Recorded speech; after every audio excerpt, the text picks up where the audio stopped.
everyone, and welcome back to IMO Reviews. Today we are discussing Don't Look Now, directed by Nicholas Roeg and starring Donald Sutherland and Julie Christie. A grieving couple who work in church restorations move to Venice whilst also being haunted by the memory of their dead child. But before we go any further, could you please be a dear? Hit that like button and hit that subscribe button. If you haven't already, it really does make all of the difference to this channel, and we thank you if you do. Now, this was a bit of an unexpected review. I'd never mentioned that I was going to be reviewing Don't Look Now.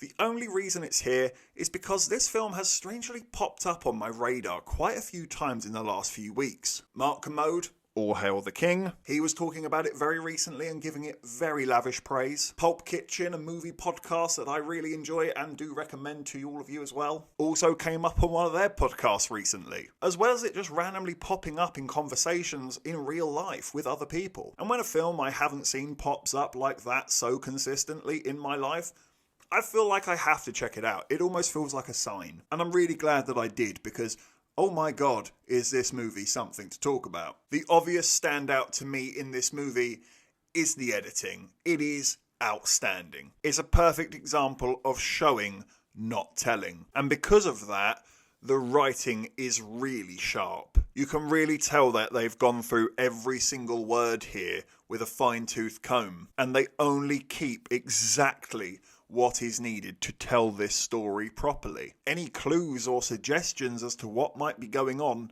are extremely subtle, and it's wonderfully done. I also really enjoy the performances here from absolutely everyone. I really buy Donald Sutherland and Julie Christie as a couple together who are both grieving in their own ways. And I also like the surrounding characters as well, because they're quite uneasy, but it is natural at the same time. It only feels uneasy if the mystery and the suspense is getting a hold of you as an audience member and making you look at these situations differently, which is kind of the point of the movie, and it's very cleverly done. And because these side performances keep you on your toes, you don't really know who you can trust and believe throughout the film. And I just loved that aspect to this movie, because I was chopping and changing my theory as to how this all plays out constantly. Despite this film being many years old now, I'm not going to go into spoilers, because if you haven't seen this, I think you should go in blind like I did. It took me some time to digest this ending.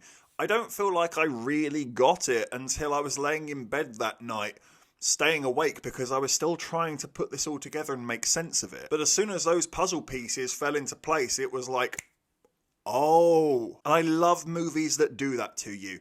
I don't want to be spoon-fed, but at the same time, I don't always want some avant-garde insanity that's almost impossible to break down. But I do have a few minor complaints about the film. That ending might not work for everyone. I promise you it does work and it does make sense, but you do have to think about it a little bit. But yes, upon its reveal, when the film actually tells you this is what it is, it does feel a little, not anticlimactic, but a bit of a curveball. I found myself pulling the confused dog face, the her, because it just wasn't what I was expecting, and it didn't really lead me down the path to come to that conclusion either. The clues that would give you that answer are so small and minute that they're so easily missed, and chances are I did miss a few of them. But like I said, once I'd thought about it, it did fall into place. And my other complaint of the film is that there's this very, very 1970s sex scene in the middle of the movie. And again, I do actually understand why it's here. It just goes on too long. It's very nicely edited alongside some other pieces of footage that, again, marry up nicely. But it does feel like it just goes on and on and on and on. And after a while, you do feel like, okay, I get it. Yeah, I get it. So I'm going to give Don't Look Now